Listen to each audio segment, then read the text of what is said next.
আসসালামু আলাইকুম, welcome to WordPress tutorial. আজকের পর্বে দেখব কিভাবে একটি সাবডোমেইন তৈরি করা যায়। প্রথমত আমাদের জানা উচিত যে সাবডোমেইন কি। সাবডোমেইন হচ্ছে আমাদের মূল ডোমেইনের একটি অংশ, যার তৈরি করে আমরা একই হোস্টিংয়ে অনেকগুলো ওয়েবসাইট তৈরি করতে পারি। সো আজকে আমরা সেটিই দেখতে যাচ্ছি কিভাবে একটি সাবডোমেইন তৈরি করতে হয়।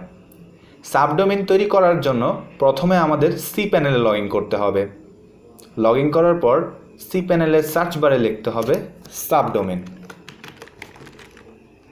সো আমি সাব লেখার সাথে সাথে আমাদের সাবডোমেইনস অপশন এসে পড়লো।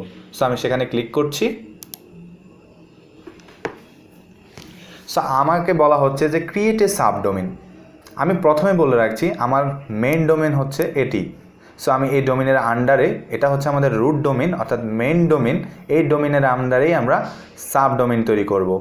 সো আমি এখানে সাবডোমেইনের জন্য একটা ডোমেইন নাম দিচ্ছি, অর্থাৎ আমি দিচ্ছি আইটি।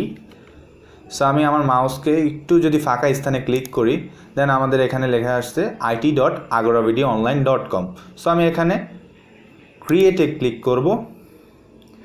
দেন আলহামদুলিল্লাহ আমরা দেখতে পারলাম যে আমাদের এখানে সাকসেস মেসেজ দেখাচ্ছে, অর্থাৎ success it.agoravidionline.com has been created.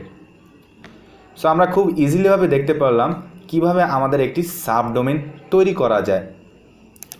So চলুন আমরা দেখি যে আমাদের আসলে সাবডোমেইনটা তৈরি হয়েছে কিনা।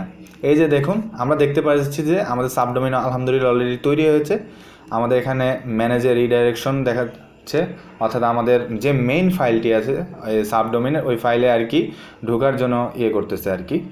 সো আমরা এখন ঢুকবো না, আমরা যখন ওয়ার্ডপ্রেস ইনস্টল করব দেন তখন আমরা দেখতে পারবো আমরা সাবডোমেইনের মাধ্যমে কিভাবে আমাদের হোস্টিংয়ে আরেকটি ওয়ার্ডপ্রেস ইনস্টল করতে পারি।